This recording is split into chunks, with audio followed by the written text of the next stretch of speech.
guys, it's Gianna back again with another video. So today I wanted to talk to you guys about something super important to Gianna and I, and that is extended breastfeeding. If you want to hear the good, bad, and the ugly of breastfeeding a toddler, continue to watch this video.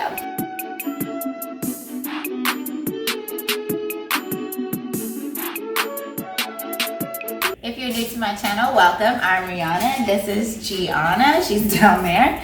And we like to make motherhood, lifestyle, and conscious parenting videos. Welcome to our world. I hope you stay a while.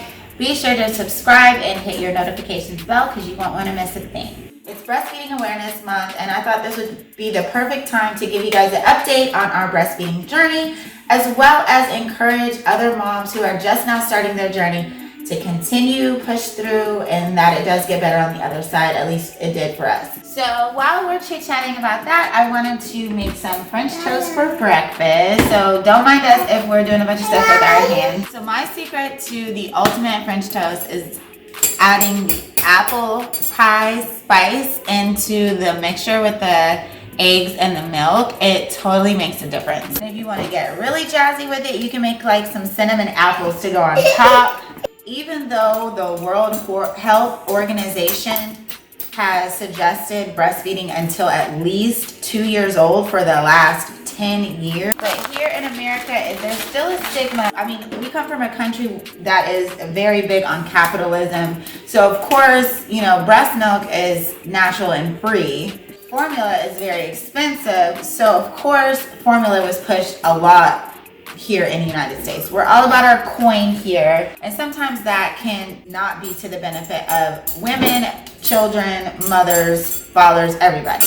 And this is one of those times. So I don't think there's like a whole lot of information for breastfeeding a baby after 6 months. Definitely not a whole lot of information about breastfeeding a baby after 12 months.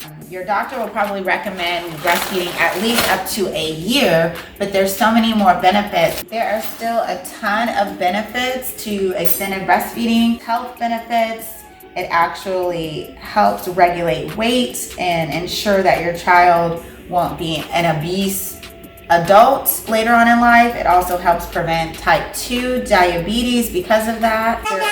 Yeah, those are your sunnies. I'm gonna put them on. Oh, you're so cool. Look at you, mama. There's also tons of benefits for the mother as well, including regulating your weight, helping with postpartum depression, and increasing the bond with your child, which is super important. It's also, just to be honest, super convenient. The breast is always there, no matter what. You don't have to lug a bunch of stuff around with you in order to have, you know, comfort and food for your baby. They're literally attached to you. Studies have shown that extended breastfeeding can also boost your child's IQ, so I won't be mad about that. And I definitely noticed the boost in immunity. We've had sick people in the house with us, and I didn't get sick, she didn't get sick. So, you wanna get down? So what is it like breastfeeding a toddler? It is actually a lot. It's a lot. Yeah, eggs. I'm gonna put the eggs in there. It's a lot easier actually. She basically does all the work for me. I don't tell that she's still cluster feeds sometimes to increase the supply when she needs it. It's just really, really cool to watch her just really take over the journey, honestly. I'm not anxious about it at all. Like if she was to stop breastfeeding tomorrow, I'd be totally okay with that because I would know it's her choice. The number one question we get often is, when are you going to stop? And my answer for that is whenever she feels like it. Another question I get a lot is, if you continue breastfeeding past 6 months, a year, does that mean you're going to be waking up all night long to feed the baby? And the answer is maybe. Gianna started sleeping through the night very, very young. She's always just been a good sleeper. She doesn't do night feedings anymore, so I'm not waking up feeding her. Right now, she does about 5 feedings a day. She does do one right before bed and then right when she wakes up, but she does none during the evening. That being said, I do know mommy friends who are still breastfeeding a child who wakes up every 2 hours a night every 3 hours a night, every 5 hours a night, or whatever. But sleep is totally developmental. Breastfeeding gets a bad rap for causing bad sleepers, but that's just not the case. It's very, very common to hear, oh, you got a titty baby, or, you know, that breastfeeding is going to make them weaker or too sensitive. This is all false, you guys. It actually gives your child more confidence to know that they have you. And that can be encouraged with breastfeeding, but it can also be just encouraged with being attached to your child as when they're small.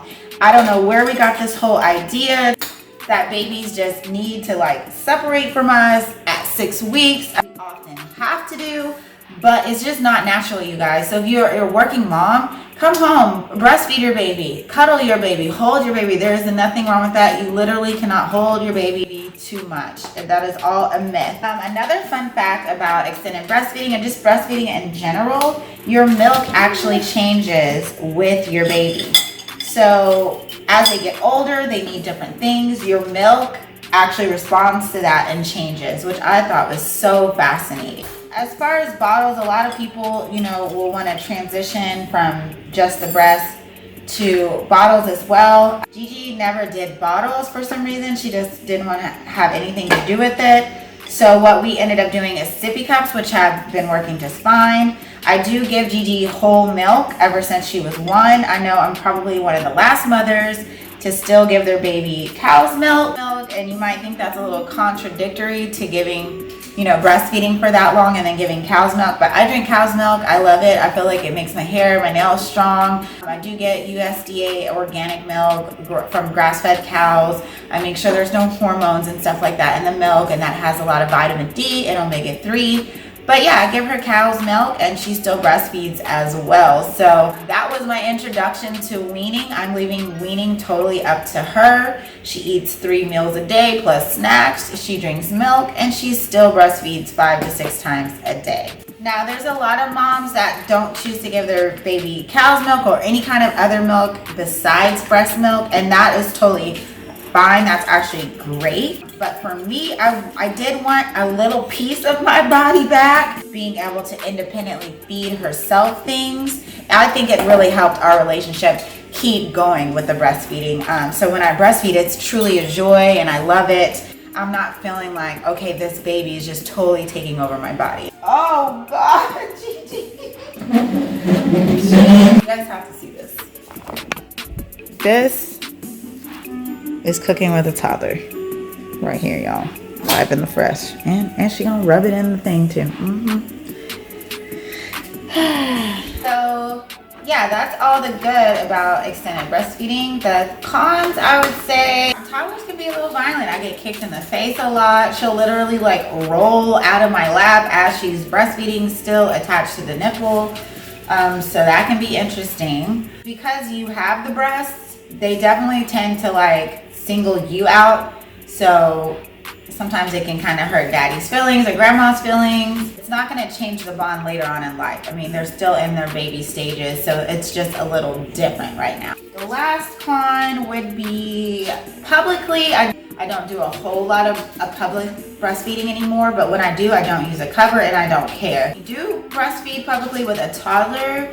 Because most people aren't used to seeing that here in America, you do tend to get more looks, stares, comments, just things like that, just ignorant things like that. So you will be a little bit more susceptible to it as you get over that 1 year stage. So I would definitely say that that would be probably the biggest con, I would say. But out of those, none of those are enough to make me want to stop breastfeeding.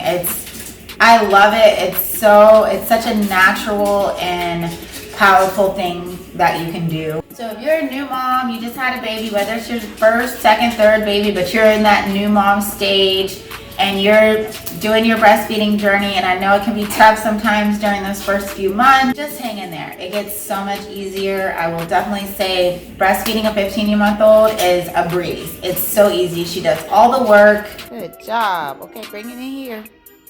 There you go. You got it. Good job, Mama. Good job. Thank you. You're not tied to each other all day like in those infant stages when they're breastfeeding every 2 hours, every 3 hours. It's just a lot more relaxed, but you still have that nice bond. So I hope this video encouraged you guys. Please drop a comment below. Let me know how far along you are in your breastfeeding journey. I'd love to hear that, and how far you intend on going. I hope you all enjoy your breastfeeding journey. If you have any questions, drop them below. I'll be doing a breastfeeding live Q&A this month to celebrate Breastfeeding Awareness Month. Make sure you like this video, share it with anyone you think it may help, and until the next one, bye.